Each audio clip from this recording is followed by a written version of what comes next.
नमस्कार, जय Hind, Vande Mataram. Eighty news के लिए मैं किशोर यदुवंशी मुंबई से। इस समय हम पलना धाम ब्लॉक प्रमुख के कार्यक्रम में उपस्थित हैं और यहाँ पर जो भी कार्यक्रम चल रहा है अभी अभी आपने उनके मुख से सुना। फिर भी थोड़ी सी कुछ जानकारी हम अलग से चाहेंगे कि भविष्य में ब्लॉक प्रमुख जी की और क्या क्या योजनाएं हैं जो आम गरीब जनता को गाँव और शहर के बीच में जोड़ सके। गाँव की जो मेन समस्याएँ हैं, सड़क है, शौचालय है, नलकूप है, आवास योजना है, इन सब उनकी क्या भावी योजना है, इसी बारे में हम जानते हैं। सर आप बताइए प्रमुख जी कि आपकी नई नई अभी जो है नियुक्ति हुई है, आप नए चीज जीत करके आए हैं, तो भविष्य में आपके दिमाग में कुछ तो होगा ऐसा जो अपने ब्लॉक को आप डेवलप करना चाहते हैं। आप नौजवान हैं, एक उभरते उद्योगपति हैं, सब कुछ होते हुए आपने राजनीति को जो चुना है तो उसका मकसद क्या है? मकसद जनता का सेवा करना ही है। मूल मंत्र जब आदमी राजनीति में आता है और उसका सार होता है तो जनता के प्रति हम कुछ कर पाएँ, अपने परिवार के लिए, अपने घर के लिए तो कर ही रहे हैं। तो मूल उद्देश्य तो जनता की सेवा ही है। दूसरा आपका प्रश्न उसमें था कि क्या क्षेत्र के विकास के लिए क्या सोच लाई गई। तो सोच में मूल अंश ये है कि हमारे अधिकारीगण और हमारे गांव के कार्यों में समन्वय बैठाना, कि वो जाएं और देखें और धरातल पे जो चीज़ें कमी है उसको वो करें, ना कि कागजी पे करें। मूल मंत्र तो ये रहेगा और मूल आदेश जिसे कह लें। और एक छोटी सी चीज़ हम लोगों ने शुरुआत की है कि सेक्रेटरीज यहाँ होते हैं, क्लस्टर होते हैं। 48 गांव है हमारे यहाँ, 8 क्लस्टर हैं। तो उसमें 4 गांव 5 गांव करके एक एक सेक्रेटरीज के पास है। अब वो सेक्रेटरी किस गांव में है और कब मिलेगा ये संभव होना क्लियर नहीं हो पाता। वो यहाँ आता है कोई आदमी अपनी कंप्लेन लेके अपने सेक्रेटरी के लिए, तो वो पता लगा उस गांव में। तो हमने पहले आके एक आदेश यहाँ ये पारित किया कि 10 से 12 सारे सेक्रेटरीज यहाँ उपलब्ध रहेंगे और जनता के बीच में बता देंगे कि 10 से 12 हम यहाँ हैं। उसके बाद आप अपने 5 गाँव में, 4 गाँव में, जिसके पास जितने गाँव, वहाँ जाएं। तो उससे कम से कम समस्याएं सामने आएंगी। पता लगा वो आदमी मिल ही नहीं पा रहा है और वो समस्या रख नहीं पा रहा है, मैं उस बात का अगर संज्ञा लेना चाहूँ तो कहेगा कि मुझे पता ही नहीं। तो ऐसी छोटी छोटी चीज़ों से काम बहुत करना है। शुरुआत हम लोग कर रहे हैं।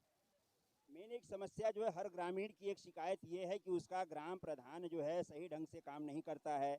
आर्थिक गमन सरकारी गमन करता है, तमाम तरह की चोरियां करता है और आरोप इस तरह से लोग लगाते हैं कि कमीशन खोरी करता है प्रधान। 5 साल में उसको बंगले बना लेता है, सब कुछ कर लेता है, पर एक गरीब आदमी जहाँ रहता है वहीं रह जाता है और उसकी सड़क, उसका शौचालय जैसे पहले था उससे भी ज़्यादा बदतर हालत में हो जाता है।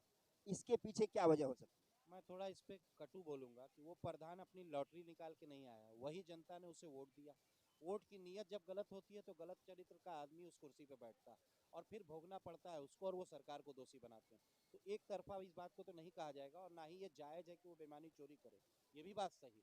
लेकिन जो जनता ने खाली ये प्रश्न उठाता है कोई कि मैं प्रधान से परेशान हूँ, प्रधान जनता की लोकतांत्रिक व्यवस्था से चुन के आता है। तो जब आप वोट देते समय जागरूक रहेंगे, अपने भविष्य के प्रति सचेत रहेंगे, अपने बच्चों के प्रति सचेत रहेंगे कि उनका भविष्य, हमारा स्कूल, हमारे नदी नाले, हमारी जो भी योजनाएं आ रही हैं हमें मिले, तो आप एक सही व्यक्तित्व को चुनने के लिए उस समय एक कठिन डिसीजन लें और किसी लालच में पड़े बिना लें। मैं भी इसी पलना क्षेत्र का, इसी ब्लॉक का पैदाइश हूँ, यहाँ का निवासी हूँ। मेरा कर्मभूमि जो है इस समय मुंबई है। मैं वहाँ पे पत्रकारिता करता हूँ। किसी खास वजह से मैं यहाँ पर आया हूँ और आपके यहाँ आने का कारण जानने के बाद मैं आपसे मिलने के लिए उत्सुक हुआ। मैं तमाम सड़कों से पैदल हो करके गुजर रहा हूँ, यही सब देखने के लिए कि किस गांव का कौन सा प्रधान कैसा काम किया है, क्या डेवलपमेंट किया है। तो क्या सरकारी धन जो आता है वो सिर्फ प्रधानों के खाते में चला जाता है, जनता के खाते में, या जनता के रास्ते पर नहीं जाता है? ऐसा आप भी गुजरते होंगे तो आपको भी लगता होगा। जैसा कि एक बहुत बदतर हालत में यहाँ का देवी का धाम है, पलना धाम, वहाँ की सड़कें, वहाँ की नालियाँ, वहाँ के गटर आप खुद देख सकते हैं। तो भविष्य में इस धाम के लिए या दूसरी और जो पौराणिक जगहें हैं या पूजा स्थल हैं जो हमारे, उसके लिए आप क्या व्यवस्था कर रहे हैं? एक माँ परमेश्वरी के मंदिर के लिए धर्मार्थ का मंत्री, पर्यटन मंत्री माननीय श्री नीलकंठ तिवारी जी से और आलोक श्रीवास्तव जी उनके प्रभारी से हमारी पूरी व्यवस्थित बात हुई है। उन्होंने उस पर प्रोजेक्ट बनाने को भी कहा है, जो मैंने आदेशित कर दिया। एक डुभाव में मंदिर है, बराह मंदिर, उसके इतिहास के लिए हमारे प्रतिनिधि के रूप में मेरे छोटे भाई धनंजय गए थे। 4 घंटे वहाँ के महंत जी के संग रहे। ये परसों की घटना है। 6 पन्ने का पूरा लेख 1600 ईस्वी में वो बना है, कैसे मंदिर बना, कैसे वहाँ वो टूटा उस आतंक काल में और कैसे फिर से मूर्ति स्थापित हुई, पूरा अध्ययन मैं इसलिए बताना चाहता हूँ कि हम लोग वर्क कर रहे हैं उसको करवा के फिर उसको समराइज करके, कि छोटा करके, कि एक मंत्री को देने लायक उसमें मूल चीज़ें हों,